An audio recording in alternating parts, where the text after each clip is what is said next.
The first thing I saw was blue light, bouncing off the pine trees like the whole mountain had turned into a crime scene. The second thing I heard was a hard knock that wasn't asking, it was ordering. And when I pulled the curtain back, there she was at the end of my driveway, pointing at my cabin like she'd caught me robbing my own life. "Sheriff's office," a man called out, calm but serious. "Sir, come to the door." I stood there in old sweatpants, barefoot on cold wood, thinking, this can't be real. I just got here. I'd barely been asleep an hour, the fire had died down, the whole place still smelled like pine and dust and the kind of grief you don't talk about. I cracked the door and kept my hands visible, because even in my own home, especially in my own home, you don't gamble with misunderstandings at 2 in the morning. 2 deputies stood on my porch shoulders, squared flashlights angled down but ready. Behind them, in a puffy white jacket and a scarf that screamed, "I shop angry," was a woman clutching a clipboard like it was a weapon. "That's him," she said loud enough for everyone to hear. "That's the man who broke into the cabin." "I didn't break into anything," I said, my voice rough from sleep. "This is my place." One deputy glanced at her. "Ma'am, you called and said there was an intruder." "Because there is," she snapped, then swung her clipboard toward me like a judge's gavel. "This cabin has been unoccupied. It's in Cedar Hollow. We have rules. The Homeowners Association, the HOA, has procedures, and he's not following them." I almost laughed. Almost. "Okay," I said, slow, like I was speaking to a dog that might bite. "What's your name?" She lifted her chin. "Pamela Whitman, president of the Cedar Hollow Homeowners Association, 15 years. Of course she was. The deputy nodded toward me. "Sir, do you have ID?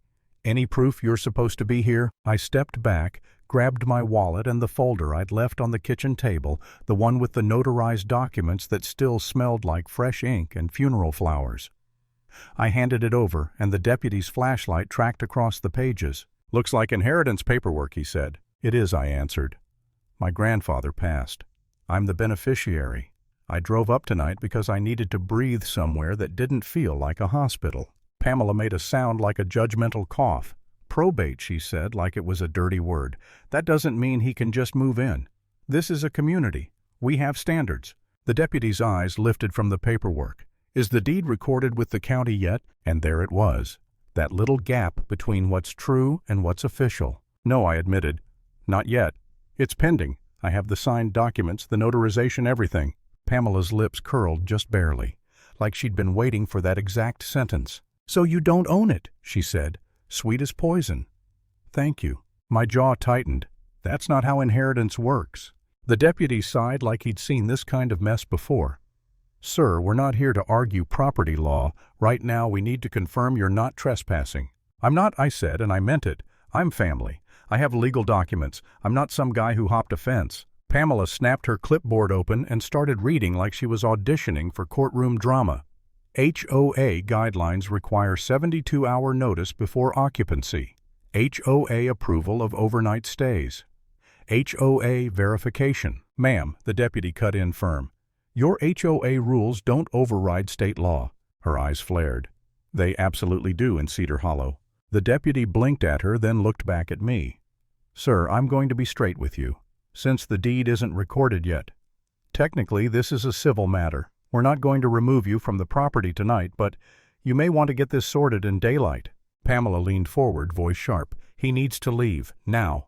I looked at her, really looked the way she stood like she owned the mountain, the way she smiled when other people got nervous. And in that moment, I had a choice. I could have ended it right there. I could have pulled my county credential from my wallet and watched her face collapse. But I didn't. Not yet. Because something in me, the tired, bruised part, wanted to see how far she'd go when she thought she had power. So I just nodded, polite, restrained.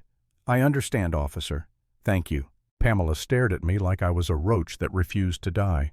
"This isn't over," she hissed. And she meant it. The next morning the mountain looked innocent again.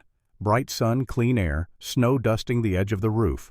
For a second, I almost believed the night had been a nightmare. Then I heard tires crunching gravel. A black SUV rolled up like a funeral procession, and Pamela stepped out with 2 people behind her, a man with a smug little smirk and a woman clutching a binder like a holy book. "Derek Price," the man said, not offering a hand.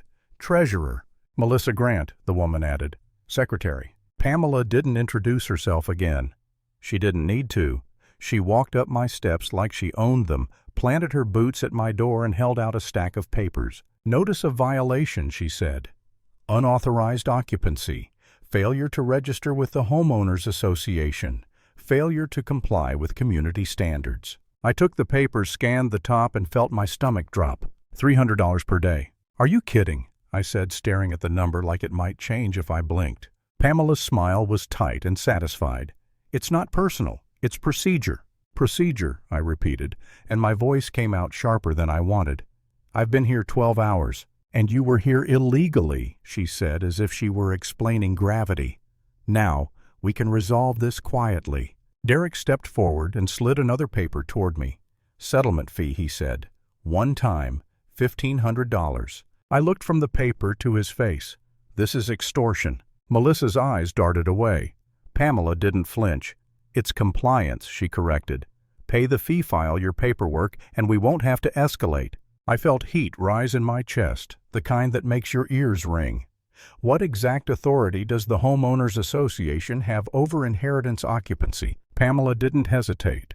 We operate under municipal code provisions and community enforcement statutes, and the county recognizes us. And the more she talked, the more it became obvious she was stitching words together like a bad patch job. She was confident, though. That's the thing about people like Pamela. They don't need truth. They just need volume. By lunchtime, there was a neon notice taped to my door where every neighbor driving by could see it. Violation unauthorized occupancy, like I was a criminal. A couple walking their dog slowed down, stared, then pulled the leash tighter and hurried away. A man in a truck rolled past, eyes narrowed, and I could feel his judgment like a cold hand on my neck. And for the first time since the funeral, I felt truly alone. I sat at my grandfather's old kitchen table, staring at that stupid paper, and my confidence started leaking out of me like air from a tire. Maybe I should just pay it. Maybe I'm the one being stubborn. Maybe I came up here too soon. Maybe I didn't do this right. Maybe I deserved the hassle because the deed wasn't recorded yet. That thought hit hard because I wasn't some clueless guy. I knew how systems worked. I'd spent years watching people get crushed by procedures they didn't understand. So why was I sitting here shaking in my own cabin, feeling like I'd done something wrong just by existing? I actually caught myself whispering, "What if she's right?" And that scared me more than Pamela ever could. I didn't sleep much that night. Around dusk, I finally grabbed my phone and called someone I trusted, Maria Delgado, back at the county office. I kept my voice low like I was embarrassed to even ask. Hypothetically, I said, can a homeowners association find someone for staying in inherited property during probate? Like an emergency settlement fee? Maria didn't even pause. No, just one word. I exhaled like I'd been holding my breath all day. They can enforce their bylaws within their scope, she continued, but they can't invent legal authority. If they're threatening you with police calls over a civil issue, that's intimidation. My hands stopped trembling. Okay, I said, and my voice changed steadier, colder. Okay, thank you. That night, right on schedule, Pamela called the cops again. I didn't even have to look out the window to know it was them. The distant grind of tires, the slow approach, the way lights bloom across the trees like a warning. This time I stepped onto the porch before they even knocked. Pamela was at the bottom of the steps, bundled up, eyes bright, with that same hungry certainty. She held a thick folder like she'd spent the whole day building a case. "Officers," she said crisp and loud, "this man is trespassing and refusing to comply. He's creating a safety issue for the community." The deputy, different guy this time, older. A sergeant looked at me. "Sir, what's going on?" Pamela didn't let me answer. "He doesn't have recorded ownership. He's staying illegally.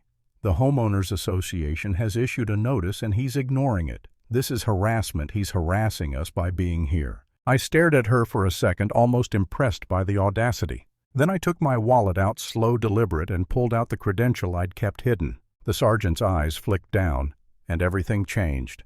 He read it once, then again, then looked back up at me with a different kind of attention. "County Housing Department," he said quietly. Pamela's face tightened. "What is that?" I didn't raise my voice. I didn't need to. "I'm Ethan Brooks," I said, calm as ice. "Senior Code Enforcement Supervisor, County Housing Department." Pamela froze so hard it was like someone hit pause on her body. Her folder slipped from her fingers. Papers scattered onto the gravel like dead leaves. For a beat, nobody moved. Even the deputies went still, like they could feel the air shift. Pamela swallowed, eyes darting, trying to rearrange reality. That doesn't matter," she stammered. "He still has to follow HOA procedures. We have rules. The HOA can't override county code," the sergeant said, firm, and there was no friendliness left in his tone. Pamela's voice cracked. "But he's not recorded. He has notarized inheritance documents," the sergeant replied. "That makes it a civil matter, not a criminal trespass." Pamela turned to me, and for the first time I saw fear behind her anger. You can't do this," she whispered, like she was begging the world to stay unfair. I took one step down the porch, just one, and kept my voice steady. "You called law enforcement twice with false claims. You issued fees you can't justify. You posted defamatory notices. That's not community standards, that's abuse." Derek shifted in the SUV light, suddenly interested in the ground. Melissa's mouth opened, then closed, like she realized she'd been holding the wrong book. Pamela tried one last time, reaching for her favorite weapon, confidence. "I've been president for 15 years. Everyone knows me. You're not going to—" But then the sergeant turned to his deputies. "Document this," he said, "and if she calls again without evidence of an actual crime, we'll address misuse of emergency services." Pamela's face went blank. Not angry, not smug, just empty. 2 days later, the community meeting room was packed so tight you could smell perfume and frustration in the air. Pamela stood at the front with her clipboard, but it shook in her hands now because people were finally standing up. One neighbor talked about fines for improper curtains. Another mentioned a lien threat over unapproved holiday lights. A retired couple admitted they'd paid settlement fees just to make the harassment stop. Pamela tried to interrupt, tried to steer the room, tried to smile her way out. But the vote came fast, and it came hard. Brought to the floor. Seconded. Counted. Pamela Whitman removed as president of the Cedar Hollow Homeowners Association. She stood there for a second, like she couldn't process it, then gathered her papers with stiff shaking hands and walked out without saying a word. Her clipboard suddenly just plastic, not power. When you let bullies write the rules, they don't stop until someone forces the truth into the light.